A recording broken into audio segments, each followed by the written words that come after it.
با سلام. امروز میخوایم به شما آموزش ساخت جدول رو یاد بدیم. در ابتدا باید کتابخونه‌های مربوطه رو نصب کنیم. میریم برای نصب. برای این کار باید به محیط CMD بریم. با استفاده از کلید ترکیبی ویندوز و آر محیط ران رو باز میکنیم و CMD رو تایپ میکنیم. به محیط CMD وارد میشیم و با دستور پیپ اینستال PrettyTable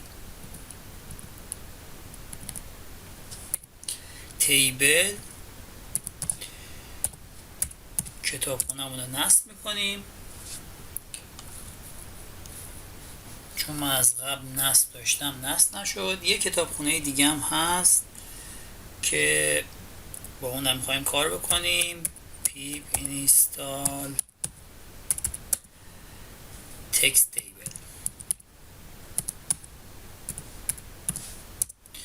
این کتابخونه رو هم نصب کنیم، اینم نصب شد. سپس ویرایشگر متن رو باز میکنیم و یک پروژه ایجاد میکنیم. واسه از فایل و اوپن فولدر نیو فولدر میزنیم که یه فولدری بسازیم. تیبل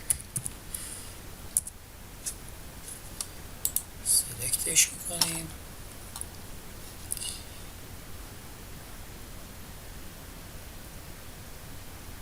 تیبل ما ایجاد شد.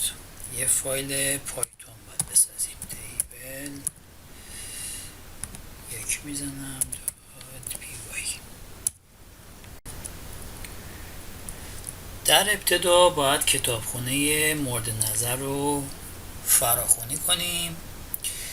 با دستور ایمپورت میایم کتابخونه مورد نظر رو فراخوانی میکنیم. میگیم from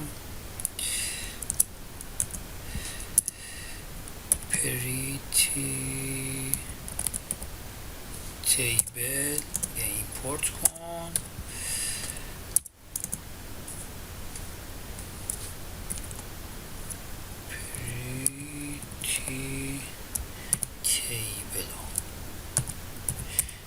PrettyTable و حروف اولش رو باید بزرگ بزنید.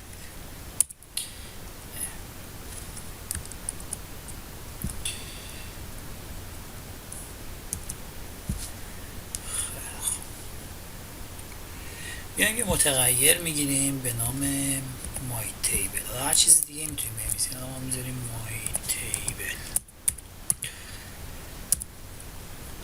و PrettyTable رو داخلش میذاریم. میخوایم حالا سربرگ جدولمون رو بنویسیم.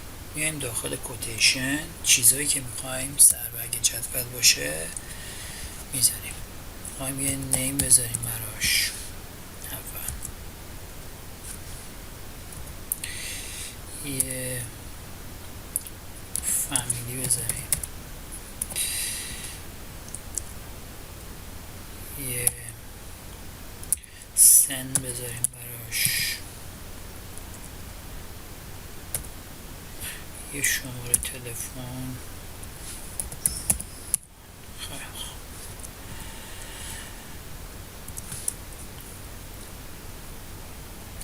این از سربرگ. میایم سطرهای جدولمون رو میخوایم بنویسیم. میزنیم myTable دات اد کنه underline رو سطر.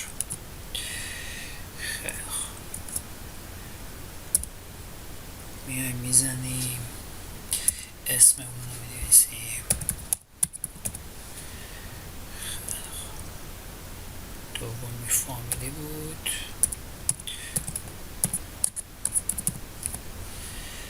بعد سن رو میزنیم. سن چون عدده دیگه نیاز نیست تو کوتیشن بذاریم. انتساب کنه. فونم به خاطر اینکه میخوایم صفر بزنیم اولش، اگه اولش صفر نزنیم که مشکلی پیش نمیاد. چون به خاطر اینکه میخوایم اولش رو صفر بزنیم باید رشته باشه، چون توی عدد صفر اول عدد معنی نمیده. عدد میذاریم توی یه رشته.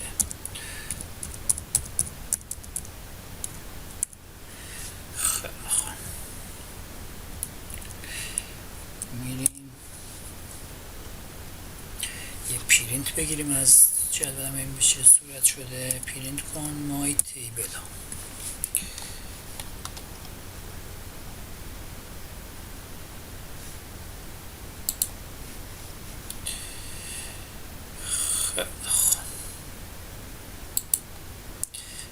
استارت میکنیم. همینطوری که میبینید یه جدولی ایجاد شده. اول اسممون رو نوشته، فامیلی، سن و شماره. حالا میخوایم برای این جدولمون یه تایتل بذاریم بالاش. میایم میگیم که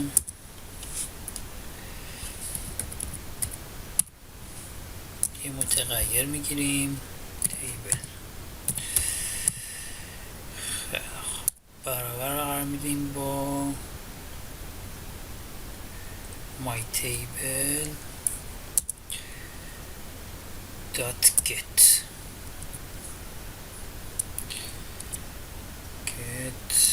string.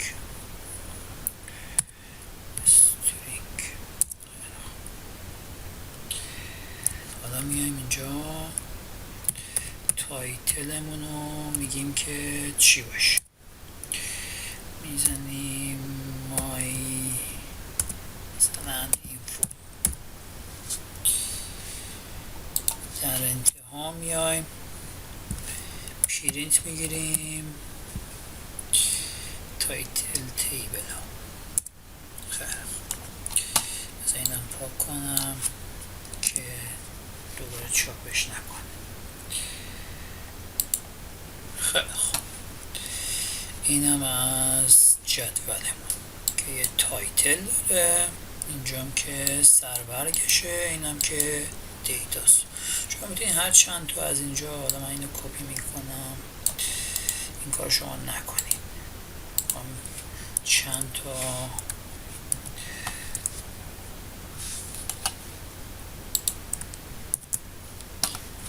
دیتا بهش دادیم، ببینیم چی جوری میشه.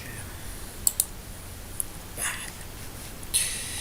ببینید که قشنگ سربرگ زیرش جداست و این دیتا هامون هم که جدا. خیلی خوب، بریم با استفاده از تکست تیبل یه جدول دیگه بسازیم، ببینیم اونجا چجوری میشه. یه فایل دیگه درست میکنیم، تیبل دو میذارم اسمشو این سری دات وای. خیلی خوب، با استفاده از دستور ایمپورت میایم این کتابخونه‌مون رو ایمپورت میکنیم.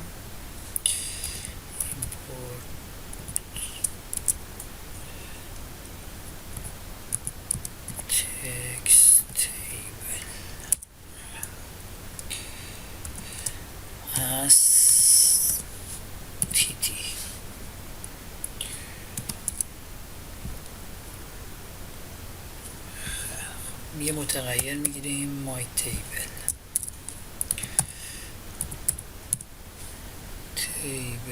و برابر قرار میدیم با tt dot text table.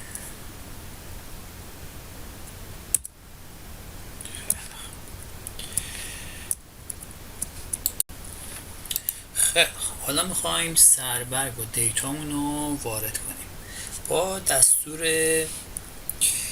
myTable دات اد میکنیم سطر رو. اول سربرگمون رو می‌نویسیم.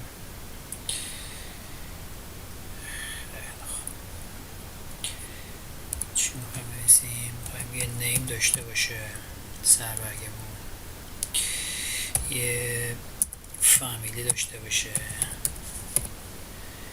یه سن داشته باشه، و یه تلفن.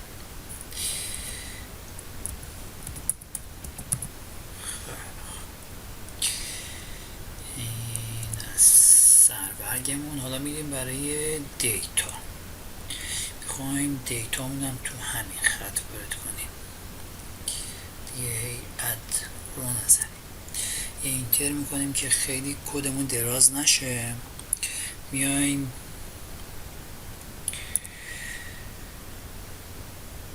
اسمش رو وارد میکنیم. اسمش میگیم چی باشه؟ میگیم عدی مثلا. فامیلیش هم میزنیم کریمی. سنش رو میزنیم 25 و تلفنش هم میزنیم 912. خیلی میایم خط بعد میگیم که دوباره اسمش میگیم چی باشه؟ یه اسم میزنیم سن. فامیلیشو چی میذاریم؟ مثلا ربندی.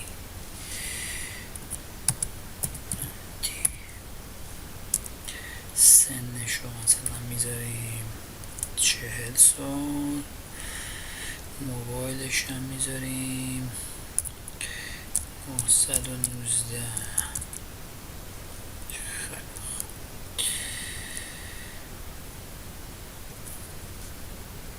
خط دیگه هم بزنیم، اینتر میزنیم که بیاد خط بعدی. اسمشو میذاریم اسگر. فامیلیش هم میذاریم شریفی.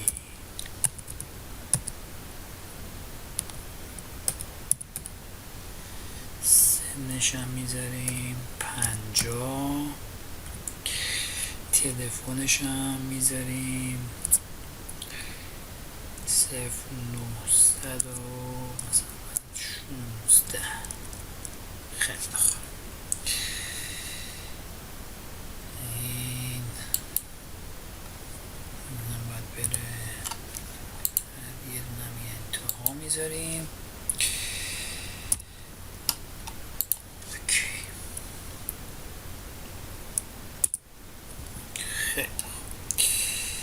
بریم پرینتش کنیم. میگیم که پرینت کن. چی رو میگه پرینت کن؟ میگه مای تیبل و تیبل دات درا.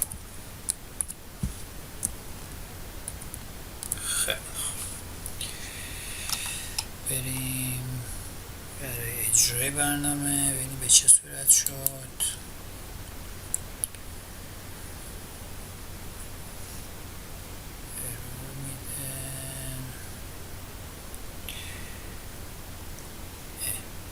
گذاشتم چه بخشید آمد باشه. آها، چون ما اینجا اد رو گذاشتیم اینا رو باید همه رو توی یه خونه گذاشتیم. باید بذاریم اد روز.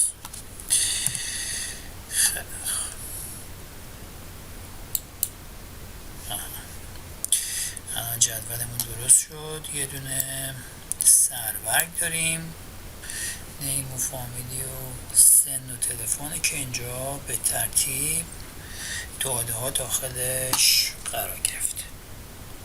حالا بعدا یه برنامه می‌نویسیم که توش از جدول هم استفاده میکنیم. ببین نحوه استفاده از جدول به چه صورت. خیلی همین جدول اولی هم یه اجرا بگیریم که در کنار این هر دو جدول رو ببینیم. مثلا بیارم خیلی خوب. اینم از جدول ها. موفق و پیروز باشید.